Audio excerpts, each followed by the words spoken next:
এদিকে ম্যানচেস্টার সিটির coach Pep Guardiola ম্যাচটা হেরে গিয়ে বলছেন এটাই বাস্তব। কেন কোনটা বাস্তব?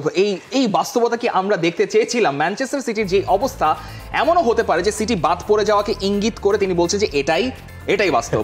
আমাদের ম্যাচে থাকতে হবে, ব্রুজের সঙ্গে জিততে না পারলে পরের রাউন্ডে যাওয়ার অধিকার আমরা রাখি না। খুবই কড়া স্টেটমেন্ট। আমাদের প্রতিটা অ্যাওয়ে ম্যাচ কঠিন ছিল, কিন্তু এটাই বাস্তব। আবারও বলছেন আমাদের পয়েন্ট যথেষ্ট নয়। এখন যেই বাস্তবতার কথা বলছেন, অ্যাওয়ে ম্যাচের রেকর্ডের একটা কথা বলছেন। এটা কি মানে তিনি বোধহয় রিলসগুলো দেখেন, পেপ মিয়া গার্দিওলা মিয়া বা এরকম কিছু হবে না, রেগুলার রিলসগুলো দেখেন। তবে যে বাস্তবতার কথা পেপ গুয়ার্দিওলা বলছেন, সেই বাস্তবতাটা আসলেই খুবই করুণ। কারণ ম্যানচেস্টার সিটির যেই অ্যাওয়ে ম্যাচের রেকর্ড রয়েছে চ্যাম্পিয়ন্স লিগে, ইনফ্যাক্ট সবগুলো মিলেই বেশ ভয়ঙ্কর। স্পোর্টিং সিপি এবং ফাইনালের সাথে ঘরের মাঠে ছিল, কিন্তু স্পোর্টিং সিপির সাথে ওভারঅল 7টা ম্যাচের রেকর্ড দেখলেই আমরা মানে 8টা ম্যাচের ফিরিস্তি খুঁজে পাবো যে 8টা পয়েন্ট মাত্র ম্যানচেস্টার সিটি জোগাড় করতে পেরেছে। ইউভেন্টাসের সঙ্গে তারা 2-0 গোলে হেরেছিল, যে ইউভেন্টাস ড্র ছাড়া কোনো রেজাল্টই আনতে পারে। সেই ইউভেন্টাসের কাছেও ম্যানচেস্টার সিটিকে হারতে হচ্ছে তাদের ঘরের মাঠে তুরিনে। ম্যানচেস্টার সিটি এই ফেইনোরদের সঙ্গে পয়েন্ট লুজ করে আসলে একটা ধরা খেয়েছে বলতে পারেন স্পোর্টিং সিপির তখনকার কোচ রুবেন অ্যামোরিম। তখন এই স্পোর্টিং এর মাঠে ম্যানচেস্টার সিটিকে 4-1 গোলে হারিয়েছে। শুধুমাত্র স্লোভান ব্রাতিস্লাভার ঘরের মাঠে গিয়ে তারা 4-0 গোলে একটা ম্যাচ জিতেছে, এবং ইন্টারের সঙ্গে ওই পয়েন্টটা মনে হচ্ছে একটা ভাগ্য ভালো। ওইটা দেখেন, ওইটা শুরুর দিকের ম্যাচ ছিল, তখনও ম্যাচের এই গ্যাড়া কলে পড়া শুরু হয় নাই। এখন যদি ইন্টার মিলানের সঙ্গে খেলা হতো, গল্পটা আসলে অন্যরকম হতো। ম্যানচেস্টার সিটি এই মুহূর্তে পয়েন্ট টেবিলে যে জায়গায় অবস্থান করছে, তাতে ম্যানচেস্টার সিটির আসলে চ্যাম্পিয়ন্স লিগের গ্রুপ ফেজ থেকে বা লিগ ফেজ থেকে আপনি যাই বলেন না কেন, সেখান থেকে বিদায় হয়ে যেতে পারে যদি না তারা শেষ ম্যাচ ডেতে ক্লাব ব্রুজের বিপক্ষে জিততে না পারে। ম্যানচেস্টার সিটির সমীকরণ তাহলে কি দাঁড়াচ্ছে? ম্যানচেস্টার সিটির সমীকরণ খুবই সহজ। ম্যানচেস্টার সিটির পয়েন্ট হচ্ছে এখন 8 ম্যাচে। আপনার ক্যাপিং অফ পয়েন্ট হচ্ছে 11, সম্ভবত 11 কিংবা 12, মানে 12 পয়েন্ট নিয়ে যারা বসে আছে সেল্টিক পর্যন্ত তারা হচ্ছে এখন পর্যন্ত সেফ আছে। সো অ্যাটলিস্ট ম্যানচেস্টার সিটিকে 11 পয়েন্ট ডিসাইড করতেই হবে। সেক্ষেত্রে ক্লাব ব্রুজের পয়েন্টও কিন্তু 11, এবং ক্লাব ব্রুজের সাথে না জিতলে এবং যদি খুবই আনফর্চুনেটলি অন্যদিকে কোনো রেজাল্ট ম্যানচেস্টার সিটির বিপক্ষে চলে যায়, যেটা হওয়ার সম্ভাবনা নয়, কারণ তার যেই অপোনেন্ট রয়েছে তাদের সঙ্গে বড় বড় অপোনেন্টে খেলা আছে, সেখানে ওই অপোনেন্ট পয়েন্ট লুজ করারই কথা। তবে ম্যানচেস্টার সিটিকে জেতা ছাড়া কোনো উপায় নেই, ভাগ্যটা তাদের হাতেই, এবং তাদের অবস্থান হচ্ছে এখন 25 নম্বর স্থানে, 25 বা 26 নম্বর স্থানে। তবে আমার মনে হয় এই ম্যাচে পিএসজির নিয়েও কথা বলা দরকার আছে।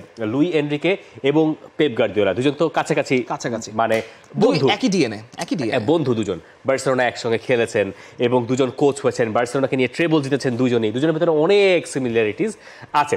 এখন তার ভেতরে যখন আপনি দেখেন যে পেপ গার্দিওলা হতাশায় চুপসে যাচ্ছেন, ও পাশে লুই এনরিকে উদযাপন করছেন, এই ঘটনাটা পুরোপুরি আলাদা। তো এই ম্যাচের আগে পিএসজি অনেক বেশি চাপে ছিল। আমরা বলছিলাম এটা তেল ক্লাসিকো, সেই তেল ক্লাসিকোতে পিএসজি যদি হেরে যেত, অনেকে যেটা ইংলিশ মিডিয়া ভেবেছিল, তাহলে হয়তো পিএসজির নকআউট পর্বে যাওয়ার সম্ভাবনা এই ম্যাচেই শেষ হয়েছে। এবং এই কারণেই লুই এনরিকে বলছেন সেই গল্পগুলো, যে গল্পগুলো আমরা আসলে বলতে চাই, শুনতে চাই, হাসি কান্নার গল্প। সত্যি কথা বললে একটা ফাড়া কাটলো, কারণ আমরা বেশ নাজুক পরিস্থিতিতে ছিলাম, কিন্তু এটাই ফুটবল, কখনো আপনাকে আনন্দ দেবে, কখনো শোকে ভাসাবে। তবে পিএসজিকে আমি যে ক্রেডিট দিতে চাই সেটা হচ্ছে এই পিএসজিকে আমি কখনো দেখি নাই এরকম আন্ডার প্রেসারে পিএসজিকে ডেলিভার করতে।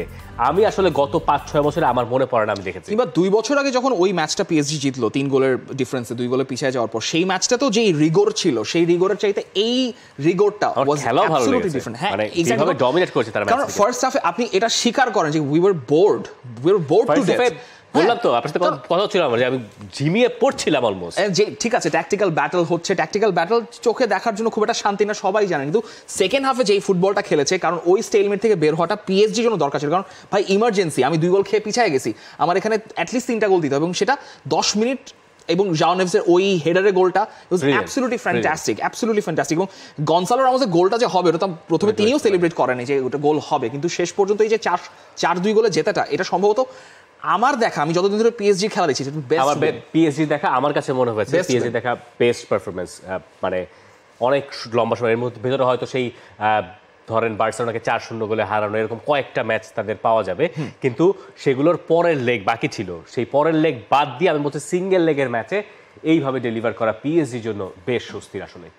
For more updates, subscribe to our YouTube channel and click on the bell icon. Follow us on Facebook and Instagram. Download T-Sports app to enjoy exciting games and highlights. Visit tsports.com.